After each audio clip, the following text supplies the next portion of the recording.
একজন মুমিনকে ৬টি মৌলিক বিষয়ের উপর ঈমান আনতে হয়। তার মধ্যে অন্যতম হলো কিয়ামতের দিনের প্রতি ঈমান। একদিন সিংহায় ফুঁক দেওয়া হবে। আল্লাহ রাব্বুল আলামিনের ইচ্ছায় ধ্বংস হয়ে যাবে সুবিশাল এই বিশ্বজগৎ। সমগ্র মানবজাতি সমাবেত হবে হাসরের ময়দানে।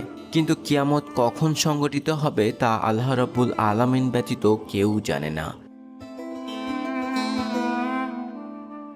তবে প্রিয় নবী সাল্লাল্লাহু আলাইহি ওয়াসাল্লাম কিয়ামতের আলামতগুলো আমাদের জানিয়ে দিয়ে গেছেন। আলিমগণ আলামতগুলোকে প্রথমত দুই ভাগে ভাগ করেছেন, ছোট আলামত ও বড় আলামত। আজকের ভিডিওতে আমরা সহিহ হাদিসের আলোকে কিয়ামতের ছোট আলামতগুলো নিয়ে আলোচনা করব ইনশাআল্লাহ। কিছু আলামত আছে যেগুলো ইতিমধ্যে প্রকাশ পেয়ে গেছে, যেমন রসুল সাল্লাল্লাহু আলাইহি ওয়াসাল্লামের জন্ম ও মৃত্যু, চাঁদ দ্বিখণ্ডিত হওয়া, বায়তুল মাকদিস বিজয়, ভণ্ড নবীদের আবির্ভাব ইত্যাদি। আবার কিছু আলামত আছে যেগুলো পূর্বে প্রকাশিত হয়ে এখনও চলমান আছে, কিংবা এগুলোর প্রকাশ আরও প্রকট হয়ে উঠেছে। আমরা এখানে সহিহ হাদিসের আলোকে এরকম 10টি ছোট আলামতের কথা আলোচনা করব। 1. ফিতনার আধিক্য। রসুল সাল্লাল্লাহু আলাইহি ওয়াসাল্লাম ইরশাদ করেন, ঘুটঘুটে অন্ধকার রাতের মতো ফিতনাসমূহ প্রকাশ পাওয়ার আগেই নেক আমলের দিকে ধাবিত হও। যখন সকালে মুমিন ছিল এমন ব্যক্তি বিকালে কাফির হয়ে যাবে, বিকালে মুমিন ছিল এমন ব্যক্তি সকালে কাফির হয়ে যাবে। দুনিয়ার সামান্য স্বার্থে দিনকে বিক্রি করে দেবে। সহিহ মুসলিম 118। 2. উঁচু উঁচু ভবন নির্মাণে প্রতিযোগিতা। কিয়ামতের অন্যতম একটি ছোট আলামত হল নগ্নপথ বস্ত্রহীন রাখালরা উঁচু উঁচু ভবন নির্মাণে প্রতিযোগিতায় লিপ্ত হবে। রসুল সাল্লাল্লাহু আলাইহি ওয়াসাল্লাম ইরশাদ করেন, কিয়ামতের একটি অন্যতম আলামত হল তুমি দেখবে নগ্নপথ বস্ত্রহীন দরিদ্র ছাগলের রাখালরা উঁচু উঁচু ভবন নির্মাণে পরস্পর প্রতিযোগিতা করবে। সহিহ মুসলিম 8। আপনারাই দেখতে পাচ্ছেন, এক সময় যেই আরবরা মরুভূমিতে পশুপালন করে জীবিকা নির্বাহ করত, তাদের আজ কি রমরমা অবস্থা। এক সময়ের সেই রাখালরা আজ যেন বহুতল ভবন নির্মাণের প্রতিযোগিতায় লিপ্ত। আরব আমিরাতের বুর্জ খলিফা, সৌদি আরবের মক্কা ক্লক টাওয়ার, কুয়েতের আলহামরা ইত্যাদি দেখলে কোথাও না কোথাও রসুল সাল্লাল্লাহু আলাইহি ওয়াসাল্লামের এই হাদিসটির কথা ভেসে ওঠে। 3. মসজিদ সজ্জিতকরণ।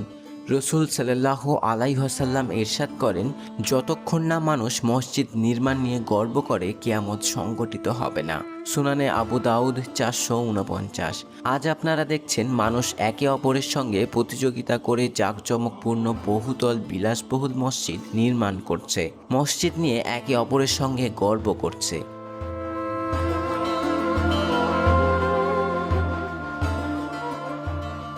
4. ইলম উঠে যাওয়া, অজ্ঞতা বিস্তার লাভ করা এবং খুনোখুনি বেড়ে যাওয়া। রসুল সাল্লাল্লাহু আলাইহি ওয়াসাল্লাম ইরশাদ করেন, কিয়ামতের পূর্বে এমন দিন আসবে যখন চারিদিকে অজ্ঞতা ছড়িয়ে পড়বে, দ্বীনি ইলম উঠিয়ে নেওয়া হবে এবং খুনোখুনি বেড়ে যাবে। সাহিহুল বুখারী 7062। ইলম উঠে যাওয়ার মানে হলো ইলম গায়েব হয়ে যাওয়া নয়। ইলম উঠে যাওয়া মানে হলো হকপন্থী মুখলেস দুনিয়া থেকে আলেমদের শূন্যতা তৈরি হওয়া। আজ আপনারা নিজ চোখেই দেখতে পাচ্ছেন, আজ দরবারি ও দুনিয়া পূজারী আলিমদের অভাব নেই, কিন্তু প্রকৃত আহালিয়া ইলম যারা নির্ভয়ে বাতিলের বিরুদ্ধে কথা বলবেন, ইসলাম বিরোধী সব তন্ত্র মন্ত্রের বিরুদ্ধে নির্দ্বিধায় হুঙ্কার দেবেন, এমন আলিমের সংখ্যা হাতে গোনা। যারা আছেন তারা অধিকাংশই তাগুদের জেলখানায় বন্দী জীবনযাপন করছেন। যারা বাইরে থেকে কথা বলছেন তারাও আশঙ্কার মধ্যে দিনাতিপাত করছেন।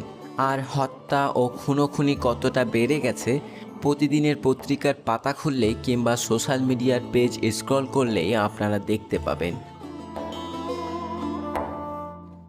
5. অশ্লীলতা, বেহায়াপনা ও ব্যভিচারের ব্যাপকতা। কিয়ামতের ছোট আলামতগুলোর মধ্যে অন্যতম হলো সমাজে অশ্লীলতা ও বেহায়াপনা ছড়িয়ে পড়া। রসুল সাল্লাল্লাহু আলাইহি ওয়াসাল্লাম ইরশাদ করেন, ইলম উঠে যাওয়া, অজ্ঞতা ছড়িয়ে পড়া, মদ্যপান করা এবং জিনা ব্যভিচার বেড়ে যাওয়া কিয়ামতের আলামত। সাহিহুল বুখারী 6808।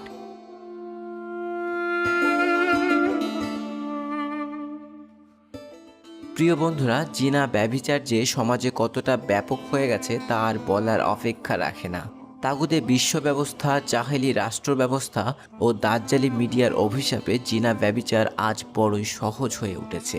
পক্ষান্তরে বিয়ে হয়ে উঠেছে অত্যন্ত কঠিন। 6. সুদ ও হারামের ছড়াছড়ি।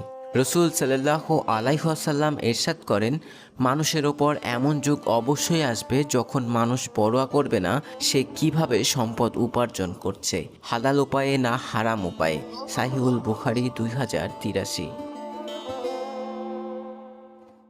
চলমান পুঁজিবাদী অর্থব্যবস্থা এবং ব্যাংকিং সিস্টেমের অভিশাপে সমগ্র বিশ্ব আজ সুদের জালে আষ্টেপৃষ্ঠে জড়িয়ে আছে। হারাম ঢুকে গেছে অর্থব্যবস্থার শিরায় শিরায়। 7. অযোগ্যর হাতে দায়িত্ব অর্পণ। রাসূলুল্লাহ সাল্লাল্লাহু আলাইহি ওয়াসাল্লাম ইরশাদ করেন, অযোগ্যদের হাতে যখন দায়িত্ব অর্পিত হয় তখন কিয়ামতের অপেক্ষা করো। সাহিহুল বুখারী 59। 8. মুসলিমদের ওপর কাফিরদের সম্মিলিত সর্বাত্মক আক্রমণ। একবার রাসূলুল্লাহ সাল্লাল্লাহু আলাইহি ওয়াসাল্লাম ইরশাদ করেন, খুব দ্রুত এমন সময় আসবে যখন কাফির মুশরিকরা তোমাদের ওপর আক্রমণ করার জন্য পরস্পরকে ডাকাডাকি করে একজোট হবে, যেভাবে মানুষ খাবার জন্য খাবারের পাত্রের চারপাশে জড়ো হয়। সুনানে আবু দাউদ 4297। জনৈক্য সাহাবী জিজ্ঞাসা করেন, তখন আমরা কি সংখ্যায় কম থাকার কারণে এমন হবে? রসুল সাল্লাল্লাহু আলাইহি ওয়াসাল্লাম উত্তর দেন, বরং তোমরা তখন সংখ্যায় অনেক বেশি হবে, কিন্তু তোমরা হবে স্রোতে ভেসে যাওয়া কচুরি পানার ন্যায়। আল্লাহ তাআলা তোমাদের দুশমনদের অন্তর থেকে তোমাদের ভয় দূর করে দেবেন এবং তোমাদের হৃদয়ে ওয়াহান ঢেলে দেবেন। জনৈক্য সাহাবী জানতে চাইলেন, ইয়া রাসূলুল্লাহ, ওয়াহান কি? তিনি বললেন, দুনিয়ার প্রতি ভালোবাসা ও মৃত্যুর প্রতি ঘৃণা। সুনানে আবু দাউদ 4297। 9. গান বাজনা ও বাদ্যযন্ত্রের বিস্তার। রসুল সাল্লাল্লাহু আলাইহি ওয়াসাল্লাম ইরশাদ করেন, আমার উম্মতের মধ্যে এমন নিকৃষ্ট লোক তৈরি হবে যারা জিনা, রেশমি কাপড়, মদ ও বাদ্যযন্ত্রকে হালাল করে নেবে। সাহিহুল বুখারী 5590। আজ গোটা বিশ্বে মিউজিক ইন্ডাস্ট্রিগুলোর রমরমা অবস্থা দেখলে বোঝা যায় রসুল সাল্লাল্লাহু আলাইহি ওয়াসাল্লামের এই বর্ণিত কিয়ামতের আলামতটি আমাদের সামনে সুস্পষ্ট। 10. মাদক ও নেশাদ্রব্যের বিস্তার।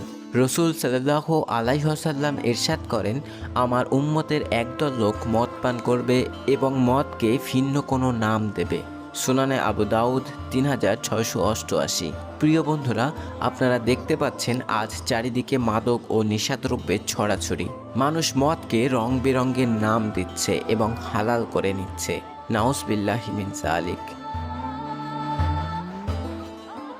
আবার এমন কিছু ছোট আলামত আছে যেগুলি এখনও প্রকাশিত হয়নি, যেমন ইরাকে ফুরাত নদীতে স্বর্ণের ভাণ্ডার প্রকাশ পাওয়া। রসুল সাল্লাল্লাহু আলাইহি ওয়াসাল্লাম ইরশাদ করেন, ততক্ষণ পর্যন্ত কিয়ামত সংগঠিত হবে না যতক্ষণ না ফুরাত নদীতে স্বর্ণ ভাণ্ডার প্রকাশ পায় এবং লোকজন এটি নিয়ে যুদ্ধে লিপ্ত হয়। সহিহ মুসলিম 2894। এই আলামতটিও এখনও প্রকাশিত হয়নি।